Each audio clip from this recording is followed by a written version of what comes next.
On guns, even the head of the NRA, Wayne LaPierre, criticized Trump on concealed weapons, saying, I don't think you should have firearms where people are drinking. Trump then backtracked, and here's what he tweeted.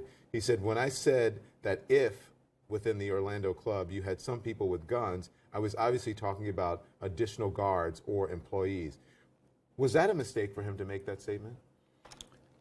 Well, I think you always have to pivot to the purpose of the Second Amendment. When you go off again into the weeds and you get away from the purpose of it, you're going to get into all of these controversies. Why is the Second Amendment there? And a lot of people don't know the reason that it's there. Because I hear people saying, you don't need this kind of weapon to hunt deers. The Second Amendment is not about deer hunting.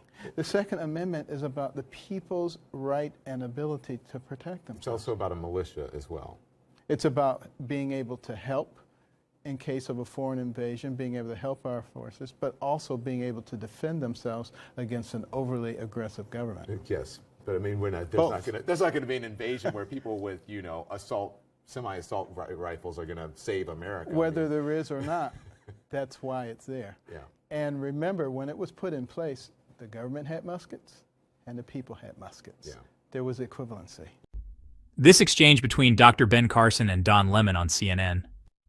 It was about guns, yes, but more than that, it was about how disconnected some in the media are from the very meaning of the Constitution, especially the Second Amendment. And Lehman tried to downplay the idea that citizens owning semi-automatic rifles would ever matter in the face of a real military invasion. But that's not the point. Carson reminded him, and all of us, that when the Second Amendment was written, there was equality between the weapons the government had and what the people had. Muskets then. Firearms now. That balance mattered, and it still does.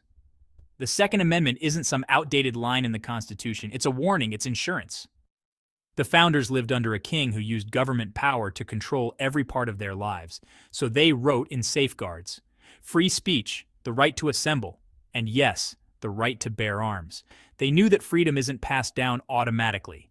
It has to be protected, sometimes by words, sometimes by force. Now, I'm not saying we want violence. Nobody does. But history proves over and over again the moment people surrender their ability to defend themselves, they also surrender their freedom.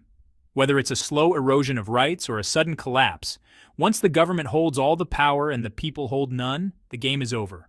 So when media figures like Don Lemon laugh at the idea that armed citizens matter, or that the Second Amendment means anything today, they're not just missing the point. They're erasing history. They're pretending tyranny can't happen here just because it hasn't happened yet, but that's how it starts. We don't keep the Second Amendment because we expect trouble. We keep it because we know what human nature is capable of, especially when power goes unchecked.